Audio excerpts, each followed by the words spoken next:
Guys, good morning. Welcome back to my YouTube channel mister and Mrs Bisht vlogs. तो आज मैं अपनी delivery के 3 मंथ्स बाद पहला व्लॉग स्टार्ट कर रही हूँ करवा चौथ से। तो सबसे पहले आप सभी को हैप्पी करवा चौथ।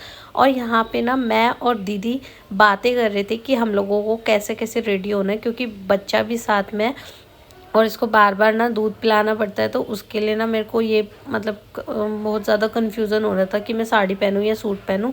बट फाइनली डिसाइड हुआ कि साड़ी ही पहन लेते हैं। थोड़ी थोड़ी देर में ना बाबू को मतलब संभालने के लिए ना बहुत सारे लोग हो जाते हैं। तो मैं मम्मी के यहाँ ही गई थी अपना करवा चौथ का फेस्टिवल करने के लिए। तो वहाँ पे काफ़ी सारे लोग हैं, मेरी दीदी है, उनके बच्चे हैं, तो वो संभाल लेंगे। तो उन्होंने बोला कि आप साड़ी पहन लो।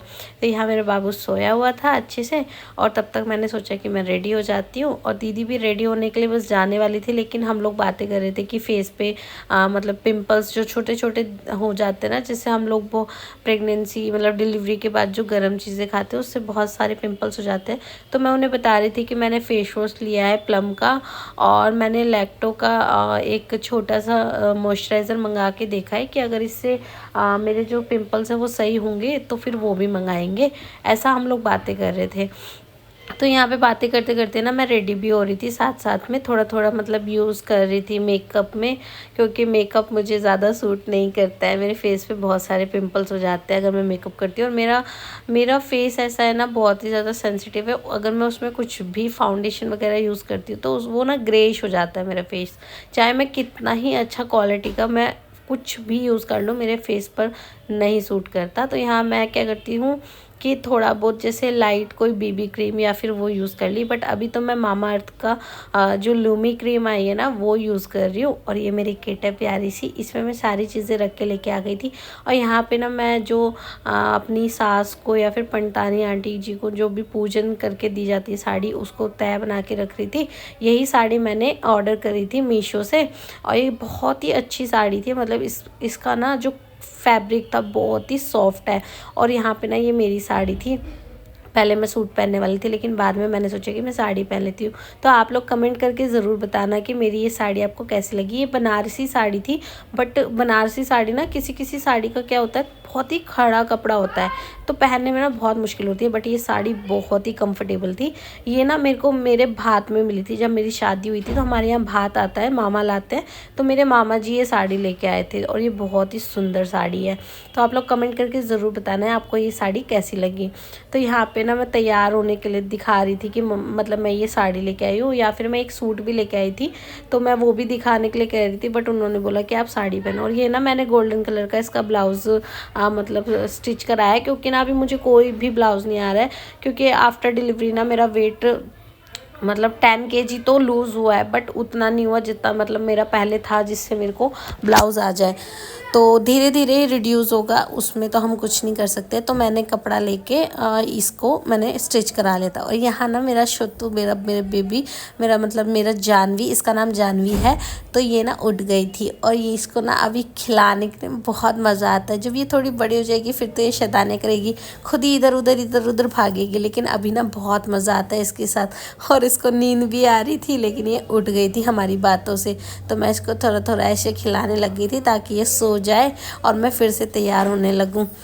और वैसे तो ये कच्ची पक्की नींद में ही थी, लेकिन फिर भी ना मतलब होता ही है ना यार, बच्चे को अकेला नहीं छोड़ सकते। तो सबसे पहले मैंने सोचा इसको दूध पिला के सुला देना चाहिए। तो यहाँ पे ना दीदी की आवाज़ सुन के ना ये ना भाई मेरे पास तो आते ही नहीं है। अगर ये दीदी के पास चली गई ना, ये मेरे पास नहीं आएगी, क्योंकि ना ये सुलेखा दीदी की आवाज़ इतनी अच्छे से पहचान गई है ना, इसको बहुत मज़ा आता है उनके साथ। मतलब ये उनकी गोदी से उतरना ही नहीं पसंद करती है।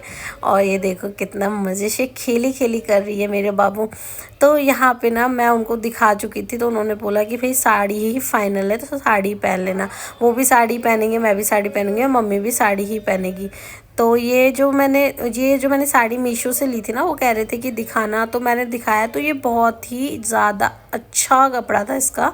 और मतलब ये ना सास को, नंद को, या फिर मतलब आप पंटानी आंटी को भी दे सकते हो, अगर वो लोग दूर है नहीं है तो पास में, तो आप पंटानी आंटी को भी दे सकते हो। तो यहाँ पे ना मैं महावर लगवा रही थी अपनी आंटी मतलब दीदी से। और महावर बहुत ही सुंदर लगती है मुझे। हमारे यहाँ तो नहीं लगाते हैं, लेकिन मुझे बहुत पसंद है क्योंकि ये माता रानी का श्रृंगार होता है। और ये था मेरा फाइनल लुक, तो आप लोग प्लीज़ ज़रूर बताना। और मेरी साड़ी के जो घूम है ना, उस पर ध्यान मत देना यार प्लीज़, मुझसे अच्छे से नहीं बांधी गई, क्योंकि ना एक तो बार बार बेबी को दूध पिलाना था, और फिर दूसरा ना मैंने मतलब बहुत मुश्किल से वेयर की थी। तो यहाँ पे मैं सुंदर सी अपनी पिछौड़ी पहन के तैयार हो गई थी। और ना आप लोग ज़रूर बताना कि हमारी उत्तराखंड की प्यारी सी जो एक पहचान है ना पिछोड़ा, ये कैसा लग रहा है मेरे ऊपर। और यहाँ पे मैंने गजरा भी लगाया हुआ था, और बाल जो बनाए थे ना मेरे दीदी की लड़की है मानू, उसने बनाए थे। तो यहाँ पे हम पूजा पाठ करने लगे थे, और मैंने गोल्ड का ही अपना सारा ज्वेलरी पहना था क्योंकि मुझे आर्टिफिशियल सूट नहीं करता। मैं कान में अगर आर्टिफिशियल पहन लूँगी ना तो मेरे कान दर्द होने लग जाएंगे, मतलब मैं हैवी चीज़ें नहीं पहन पाती हूँ। और मैंने सब कुछ गोल्ड का ही पहना था, और वैसे भी जब है अपने पास तो पहनना ही चाहिए, और अच्छा होता है, मतलब बोलते हैं ना शगुन का होता है, ये सब चीज़ें हमारी शादी का होता है, तो इसे ही पहनना चाहिए। और ये बहुत ही बड़ा फेस्टिवल है यार। अपने फौजी जी के लिए रखा मैंने ये व्रत, और मतलब मैं उनको बहुत मिस कर रही थी। और मेरा फर्स्ट करवा चौथ था तब भी वो नहीं आ पाए थे, ये मेरा सेकंड करवा चौथ है, और अभी भी उनको छुट्टी नहीं मिली, बट कोई बात नहीं। कहते हैं ना कि फ़ौजी आदमी जब घर आ जाए तभी दिवाली हो जाती है, तो मेरा करवा चौथ भी जब वो आएंगे तभी हो जाएगा। बट फास्ट तो रखना था ही उनके लिए, और मैं तो चाहती हूँ कि वो हमेशा उनकी मेरे से भी ज़्यादा उम्र हो, और मतलब वो जहाँ भी रहे सुरक्षित रहे। और हर औरत यही चाहती है कि जिसकी भी शादी हो गई है मतलब अपने हस्बैंड के लिए अच्छा ही चाहती है। और यहाँ पे फिर मैं ना जल देने के लिए ऊपर आ गई थी। और प्लीज़ आप लोग ना मुझे ज़रूर बताना कि मैं साड़ी पहनूँ या नहीं पहनूँ, मतलब ज़्यादा मोटी तो नहीं लग रही हूँ, मतलब सही लग रही थी, क्या लग रही थी बताना ज़रूर। और मेरी नथ कैसी लग रही है आप लोगों को कमेंट करके ज़रूर बताना। ये भी हमारे उत्तराखंड की बहुत बड़ी पहचान है, मतलब कि नथ पहनना, पिछोड़ा पहनना मुझे बहुत पसंद है। मुझे इस कल्चर से बहुत ज़्यादा प्यार हो गया है। और मतलब मैं ना कोई भी फंक्शन होता है ना, मैं बस इंतज़ार करती हूँ कि मैं कब पहनूँगी ये सब चीज़ें। तो यहाँ पे मेरी मौसी सास का कॉल आ गया था, और वो ना मुझे मतलब बहुत ज़्यादा प्यार कर रही थी मेरी को, मतलब कह रही थी कि तू अपनी नज़र उतार लेना, कहीं तुझे नज़र न लग जाए, तू बहुत सुंदर लग रही है। और वो खुद ही इतनी सुंदर है ना, मतलब मुझे वो पूरी साउथ की हीरोइन लग रही थी इस वाली साड़ी में। और मतलब बाल भी उनके ऐसे हो रखे थे ना एकदम मस्त, पीछे से खुले खुले और फिर चोटी टाइप में। तो मुझे बहुत अच्छा लगा उनसे बात करके, उन्होंने मुझे खूब सारा आशीर्वाद दिया, और वो मुझे बहुत ही ज़्यादा मतलब प्यार करती हैं, और हमेशा मतलब एक सास होने का फ़र्ज़ निभाती है। तो ये मेरी जिठानी जी लगती है मतलब मेरी बड़ी बहन की तरह ही है वैसे तो, बट ये मेरी मासी सास की फ्रेंड भी है, फ्रेंड भी कह सकते हो आप। तो उनसे हम लोग बातें करें, फिर उनसे बात करने के बाद आया मेरे हस्बैंड जी का कॉल, उन्हें मैंने दिखाया अपना लुक, तो वो कह रहे थे कि तू बहुत ही सुंदर लग रही है। तो बस इतना ही कहना काफ़ी होता है यार, आपके हस्बैंड का मतलब होता ही है, दूर रहो चाहे पास रहो, प्यार होना चाहिए इंसान के मन में, और दूर पास रहने से कुछ नहीं होता। तो यहाँ पे चांद निकल चुका था, 9 बज चुके थे, और फाइनली पानी पीने का टाइम आ गया था, क्योंकि मैंने सुबह से कुछ भी नहीं खाया था। मतलब सुबह के 4 बजे से लेके और रात के 9 बजे तक ना मैंने पानी पिया, ना मैंने कुछ भी खाया। हालांकि फर्स्ट करवा चौथ पे तो मम्मी ने मेरे को मतलब बोला था कि कुछ खा लेना ताकि आगे के लिए तुझे प्रॉब्लम ना रहे, बट मैंने इस वाले करवा चौथ पे कुछ भी नहीं खाया, बस चांद निकलेगा। और देखो पटाखे कैसे फूटने लग गए थे, पापा ने तो बोला कि बस जैसे पटाखे फूटेंगे ना समझ लेना कि भाई चांद निकल गया है। तो यहाँ पे ना मेरी तैयारी हो गई थी, और मेरे पतिदेव भी आ गए थे ऑनलाइन, और मैंने वीडियो कॉल में उनको देखना शुरू कर दिया। वो जो तुमने मांगा था, वो जो हमने मांगा था, हाँ ये वही सबसे हंसी पल है। पढ़ लिया है हमने भी, पढ़ लिया है तुमने भी, दोनों की खुशी से आँख नम है।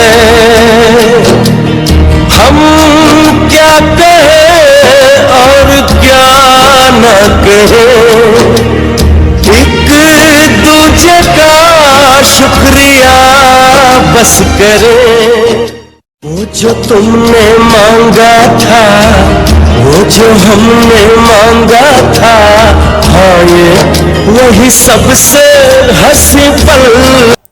तो यहाँ पे मेरा और मेरे हस्बैंड का हो चुका था व्रत पूरा, क्योंकि उन्होंने भी मेरे लिए फ़ास्ट रखा था और हम दोनों ने एक दूसरे के लिए पिछले साल भी फ़ास्ट रखा था। मतलब मैं तो रखती हूँ, उन्होंने भी मेरे लिए रखा था और इस साल भी रखा था। और यहाँ पे ना मैंने पानी पी लिया था।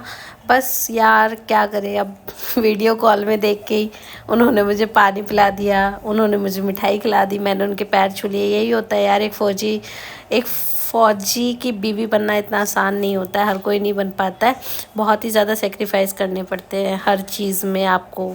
तो यही व्लॉग कैसा लगा आप सभी को प्लीज़ कमेंट करके ज़रूर बताइएगा। तब तक के लिए टेक केयर, बाय बाय।